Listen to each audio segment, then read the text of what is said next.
philosophy. And I've been reading this book by Friedrich Nietzsche, Beyond Good and Evil, and it is by far the best book that I've ever read.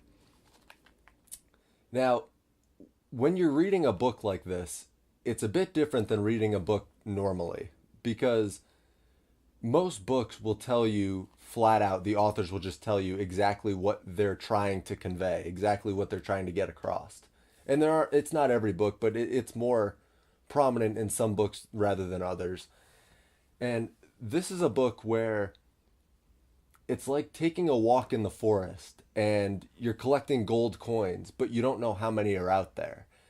And you can go out there on your own and you might get 5 gold coins, you might get 10, but then, there's other people that'll get 50 or they'll get 100, or someone like Jordan Peterson might get, you know, 200 gold coins. And that's why it's valuable to listen to somebody like Jordan Peterson break down someone like Nietzsche. But trying to read this, you have to really think about it. You have to think about everything all the way through because during the end of Nietzsche's life, as he was writing this, he was pretty sick. And he had to spend more time thinking than writing because writing exerted quite a bit of energy for someone who was in his physical state at the time. And what ended up coming of that was you can see it's a fairly short book, but it's dense. It's very, very information dense. And every word is chosen very precisely. There's no sentence that's unneeded. There's no word that's a lower resolution version than he could use. And it's a very interesting idea that he lays forth, and that's that we have this conception of truth that it should serve some objective reality. But Nietzsche says that truth should serve life. And that's fundamentally different from what every other philosopher up to Nietzsche's time has really thought about the world and about reality and how people should behave. There's this thought that if you know everything, if you have absolute knowledge, then you know how to act in the world, and that's not necessarily true. So I'm going to get into, there's one paragraph in here in particular I'm going to get into. The entire first chapter of this book is called The Prejudices of Philosophers, and it's really interesting. It breaks down everything in a very succinct way. But then you get into the second chapter, and instead of just looking at the prejudices of philosophers, he starts to answer some of the questions that he asked in the first chapter, or that were left open-ended because of previous philosophers' inability to dig as deep as Nietzsche is and to conceptualize things in the way that he is. So the chapter 2 is called The Free Spirit, and I'll put the pictures up on screen of the book so you can see it, but it's essentially the 25th chapter, or the 25th paragraph in the book, and he numbers each paragraph. And the way that his paragraphs are set up is more like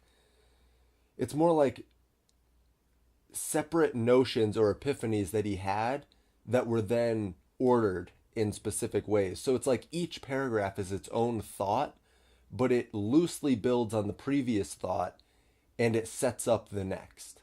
So this paragraph, this is the second paragraph in the second chapter. And in the first paragraph, he's talking about how people have this innate desire to simplify the world. And it's involuntary, you can't really get around it. And in the first chapter, he talked about a will to knowledge.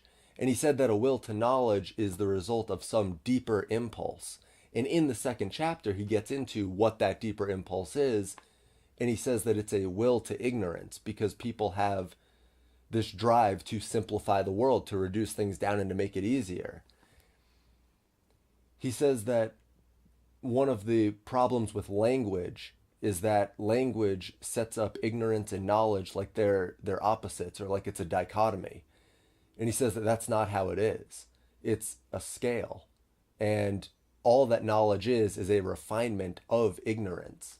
So when people have a will to knowledge, they have a will to refinement of the ignorance. And that's a really interesting way to think about it, because, well, it opens up a whole new realm of questions now. And he gets into that in this paragraph that I'm going to read. After such a cheerful commencement, he's talking about saying that we simplify the world down. After such a cheerful commencement, a serious word would fain be heard. It appeals to the most serious minds.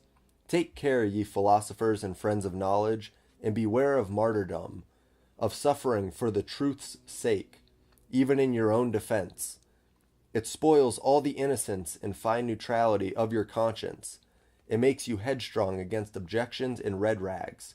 It stupefies, animalizes, and brutalizes when in the struggle with danger, slander, suspicion, expulsion, and even worse consequences of enmity. Ye have at last to play your last card as protectors of truth upon earth, as though the truth were such an innocent and incompetent creature as to require protectors. So what he's getting into here is telling people to be careful not to martyr themselves for what they deem to be the truth, because what they deem to be the truth can constantly be refined, because it's a constant refinement of knowledge. You should never feel like you have absolute knowledge of something. Basically, that's what he's saying when he says you can martyr yourself. Like, be careful not to martyr yourself for the truth. Because, first of all, the truth, it's not this fragile being that needs protection. And it's also not something that people can conceptualize all that well. And even if they think they can conceptualize it pretty well, there's still oceans of information that they need that they don't have. And you of all people, ye knights of the sorrowful countenance, messers, loafers, and cobweb spinners of the spirit, finally ye know sufficiently well that it cannot be of any consequence if ye just carry your point. And when he says to just carry your point, he means to follow it to its logical end, to think it all the way through, to question your a priori presuppositions. He doesn't mean like hold on to your point and physically carry it and be dogmatic with it. That's not what he's meaning, because in a more modern sense, I can see how that could be misinterpreted to be that way. But he means to think it through logically and really carry it to its end. And, what will that end be? Ye know that hitherto no philosopher has carried his point, and that there might be a more laudable truthfulness in every little interrogative mark which you place after your special words and favorite doctrines, and occasionally after yourselves, than in all the solemn pantomime and trumping games before accusers and law courts. So what he's saying here is that up to his point in the late 1800s, no philosopher, no philosophy has really carried its point all the way through, because they run into these unconscious and involuntary presuppositions that they set forward. And that's a lot of what the first chapter was Nietzsche breaking these a priori presuppositions down, and he really lays bare the foundation of philosophy and shows how philosophers have for so long just been puppets to their own impulses and desires. And when he says that there might be a more laudable truthfulness in every little interrogative mark, what he's saying is that there is a deeper truth. There's something more to be found when you question your own beliefs and your own special words and doctrines and your own ideology, rather than questioning everyone else. That's essentially what he's getting to here. Rather, go out of the way, flee into concealment, and have your masks and your ruses, that ye may be mistaken for what you are, or somewhat feared. And what he's saying here is that, you have the option. You can go be isolated, be in your little echo chamber, and wear your mask. And something that's really interesting is the way that the Greeks thought of masks, where it was like a persona, so that you could, that's why Greek masks had holes cut out in the mouths, so that persona literally means sound through. So it allows you to sort of have this image that you display to others and to the public, and to be able to speak your being through the mask of that. And that's sort of what he's getting to here. And then I'm going to skip a little bit ahead here. He says, choose the good solitude, the free, wanton, lightsome solitude, which also gives you the right still to remain good in any sense whatsoever. So what he's saying here is to choose the good isolation. Be isolated voluntarily. Find solitude voluntarily. Don't be forced into it. And that's important because when you're forced into it, it's almost like having something taken from you. It's like having a degree of freedom taken from you. He goes on, how poisonous, how crafty, how bad does every long war make one which cannot be waged openly by means of force. And what he's getting to here is that when you have an issue that you fight about, you can't just have this all-out war about it. So what ends up happening is that it gets bottled up and it gets kind of like it bubbles to the surface at certain points, but it never fully releases all the tension. And that's kind of what he's getting to here, because so a good example is if there's a hummingbird out the window and your significant other says, "Oh, come look at this hummingbird." And you go, "Okay." And then you go and look at it. It's like you're not upset that you have to go look at a hummingbird. Like, that's not what the tension is. The tension is, maybe something like, "Oh, you always tell me to come look at these stupid things. I never have any interest in them. And you having an interest in them isn't enough for me to have an interest in them. And I don't care about what you're doing. I have more important things to be doing." And it's like that, and it can expand beyond that. It can grow, and tension can grow. And there can be so much more below that that people tend to just miss. And that's what he's getting to, is when you can't just get to the root cause of an issue, it makes you poisonous and crafty and bad. And it's very true. And it starts to instill this poison in the person, in the personality of the person themselves. But he's going to compare this to something else when he says, when you have to bottle up these tensions for decades, saying it makes someone poisonous and crafty and a bad person. So then he says, how personal does a long fear make one? A long watching of enemies, of possible enemies. And what he's getting to here is that when you have a fear that's instilled and you don't know, the fear isn't justified by a complete understanding of what the fear is, then it tends to make people exhausted. It tends to exhaust your spirit and your soul. And it's something that you're constantly looking for enemies. And it's like this hyper vigilance as to what's around you, and you're constantly looking for these enemies. And it's a fundamental drive of people to be looking for enemies or things that would cause harm to them. And that's obvious, because people are living beings. We're trying to continue our life. So it makes sense that we're hyper aware of things like this. And he's saying, so how personal does a long fear make one? So the more that you dwell on a certain fear, as large and abstract as it could be, it'll get more personal the more that you internalize it, and the more that you feel like it's a fear or more a threat directed at you from something that you should be fearing. It says, these pariahs of society, these long pursued, badly persecuted ones, also the compulsory recluses, the Spinozas or Giordano Brunos, always become, in the end, even under the most intellectual masquerade, and perhaps without being themselves aware of it, refined vengeance seekers and poison brewers. And I'm not familiar with Spinoza or Giordano Bruno's philosophies. I'm not familiar with any of that. So that would be something to read, and it would be more interesting. But from context clues, you can kind of gain that at the end of their philosophy is martyrdom of whoever believes that philosophy and adopts it. And that's why he says that they're refined vengeance seekers and poison brewers. So they're poison brewers because their philosophy then infiltrates the minds of other people and gets them to martyr themselves on this conception of truth that's laid out in their philosophy. And Nietzsche says that that's a bad thing, to martyr yourself on something that you believe to be the truth, when it's really, life is a constant refinement of ignorance. It's a constant search for absolute truth. And I'll get into that more after I finish reading over this.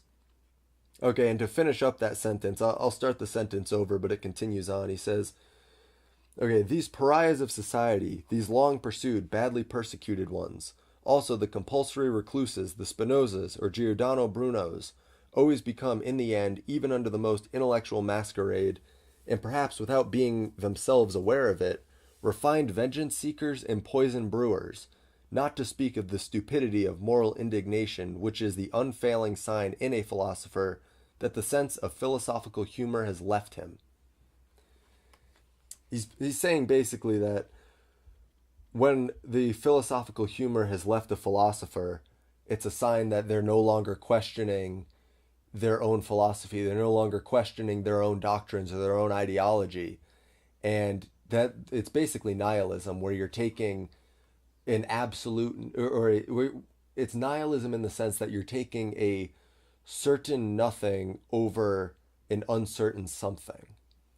So it's like taking everything that could be true and reducing it down to one point and just saying, no, this is what's true. This is absolutely what's true, without any or without any more knowledge than one would have to get a collection of things that could be true. And this is pretty abstract. You'd have to read this book to really, I don't know, I'm not aware of how much I'm saying is really linking up or making a whole lot of sense with people, because I've read the first parts of this book and I've listened to other philosophers. So it's tough for me to tell, but if you have questions, drop them in the comments and I'll try to answer all of them. Like I love talking about this stuff. I love answering questions on it. So we'll continue on here.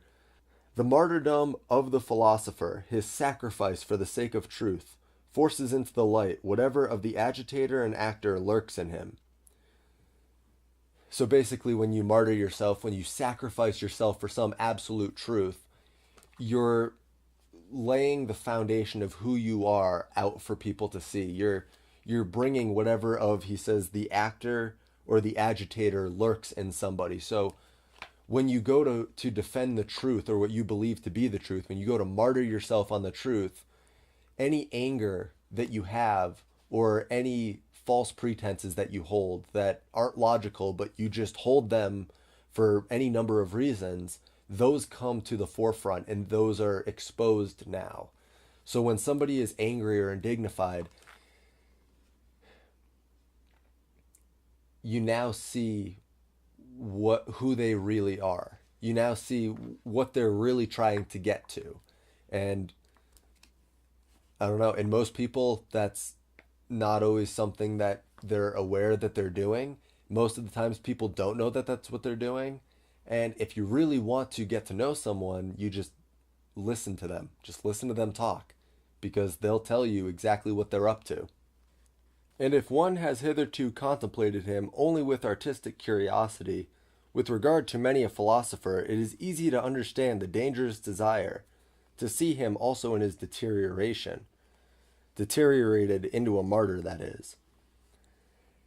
So what he's getting to here is that when a philosopher only contemplates his own doctrines or his own ideology with an artistic curiosity, which I take to mean like a lighthearted kind of speculation, but not really all that deep. What he's saying is that when a philosopher does that, it's easy to see why they would want to deteriorate themselves into a martyr, and it's because they think that then they have the absolute truth. Then they know what the end goal is, and that's what people are after. They're trying to get to the end. And to get to the end, you have to feel like you know what the end is. And that's basically what he's getting to here when he says that, it's a dangerous desire, because it's something that could suck you in, and it sucks in a lot of philosophers, often unconsciously. Only that it is necessary with such a desire to be clear what spectacle one will see in any case. So where will What is the end goal of this desire? Where will it end up? He says, merely a satiric play, merely an epilogue farce, merely the continued proof that the long, real tragedy is at an end, supposing that every philosophy has been a long tragedy in its origin. And this is really genius because it's really tying everything that he's been saying together, where there's not some little intricacy in a philosophy that's wrong. There's not some little bit that just doesn't seem to be right.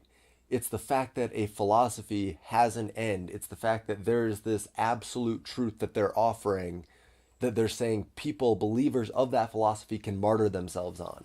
And that's where Nietzsche's idea of truth-serving life is so different, because absolute truth would serve absolute life, and you don't know what serves absolute life unless you have an infinite time scale. So there is no end, really, to Nietzsche's philosophy that truth serves life. And that's how his is so much different than any other philosophy that's come before him and any that I've read post-Nietzsche. So I hope that you guys found this interesting. I do have some other thoughts I'm going to share on this. I'm going to think about it a little bit more, formulate these thoughts a little bit better, and then I'll be sure to add this as a little bit onto the end of this video. So you probably noticed that there's quite a bit more to watch in this video. So thank you guys so much for watching this, and I hope you enjoy what else I have to say. Now, there's something else that I could feel was left unattended to while I was going through the paragraph, and I couldn't quite put my finger on it at the time, but I've taken the opportunity now to really collect my thoughts, and I want to articulate something else that I was thinking about while reading through Nietzsche. So, something that Nietzsche frequently does, at least far more frequently than most others, is not redefine terms, but remind us of what they really mean. So when Nietzsche makes his claim that the driving force in humans is a will to power, he's trying to get people out of thinking in a box about what power means. And I think Nietzsche does the same thing when he talks about knowledge.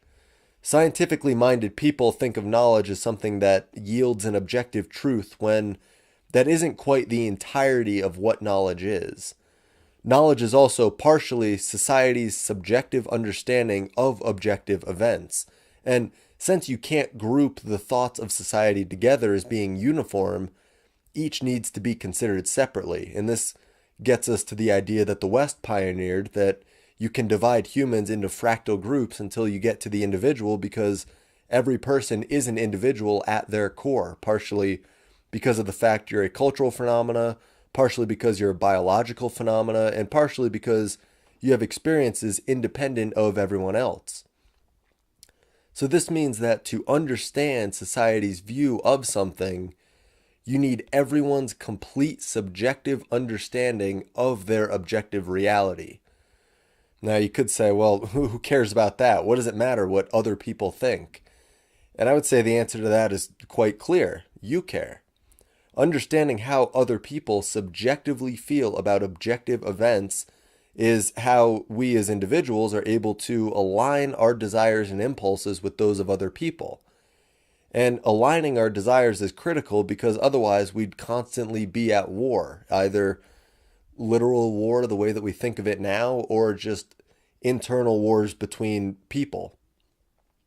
There would be constant friction among people, because there would be no ability to see that compromise and voluntary exchange can produce more wealth for multiple people than they'd be able to produce independently. This ties into a John C. Calhoun line from his Disquisition on Government, which I've wrongly attributed this line in the past to Murray Rothbard, so I'm just going to correct that now. But John C. Calhoun says that man has a drive to live in society because there's no other way that man could fully develop his moral or intellectual faculties or raise himself above the level of the brute creation. Now, when I say compromise and voluntary exchange produces more wealth for multiple people than they'd be able to independently produce on their own, you have to broaden the definition of wealth, because I don't just mean money. Wealth is meant more in the way of what could be considered total water and nutrients to grow the plants of life. Compromise and voluntary exchange can create a more flourishing garden of humanity than several plants isolated from each other. So This means that you need society's help to refine your own knowledge to any degree that could be considered new terrain or infinite in respect to the rest of humanity. And if you don't have knowledge on how the people that make up society view specific topics, it could prove to be a detriment to actually refining one's own knowledge. And this is because you can't get in the spotlight and have a serious conversation about something like culture and IQ without being severely ostracized. You can't get in the spotlight and have a serious conversation about certain conspiracy theories because you'll be cast out as insane. And for many people who would even have the opportunity to be in the spotlight, this kind of misstep could cost them a lot of future refinement of knowledge. So without knowing how to properly approach certain topics, you could be at a disadvantage. And this shows that knowledge doesn't end with an objective understanding of the world. And it's also worth adding that you could make the claim that even though it's someone else's subjective interpretation you're after, when you interpret it, it's now objective, and I'd say even that isn't true.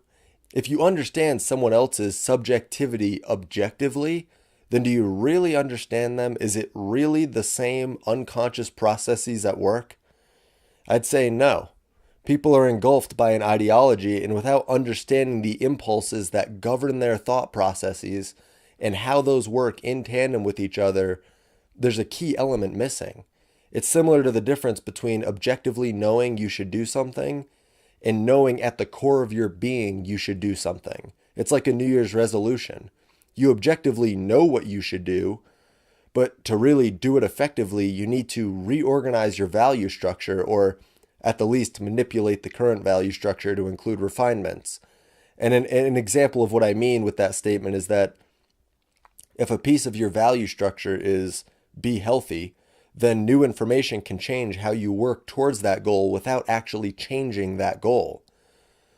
But, what is nearly every piece of a value structure, if not simply a piece of either some more abstract structure or composed of several more intricate values? Because Nietzsche would argue that the primary value in life is that which furthers life. So basically, to try to tie this whole point together, the objective truth has a finite end. It's vast, and to a person's conceptual ability, it seems endless, but it's not. More objective truth isn't created out of the pursuit of absolute truth. Even if we don't understand it, it's always there. However, out of the idea that knowledge includes an understanding of people's subjective interpretation of objective events is the endless building of future interpretations on the objective knowledge and events that take place. And those will continue to happen as long as conscious life exists. This means that if you could know everything about the objective world, it could be given to you in one collection. And while seemingly huge, it's not infinite. However, if you could know everything about the subjective interpretation of the objective world, it would be an infinite entity constantly shifting and changing its inner structure. So, I hope that this opened the door on Nietzsche a bit more to people. If you have any interest in buying Beyond Good and Evil, I highly recommend it. And yes, it's dense, but the purpose of reading a book like this is because someone as utterly brilliant as Nietzsche can help you structure your life in a way that you wouldn't be able to do on your own. And it's also important to keep in mind that it's one thing to read and remember a book like Beyond Good and Evil, but it's another thing to take the information Nietzsche provides and apply it to your life. And like I said, you can't do that by objectively knowing you have to. You need to really think about what he says and change your interpretation of certain things so they fit in your value structure. It's a harder process than just memorizing, but in the end, it's far more worth it. And I promise you'll get far more out of Nietzsche than most. So, thank you all so much for watching. I really enjoyed having the chance to talk about some of this philosophy on the channel, and there will certainly be more in the future, but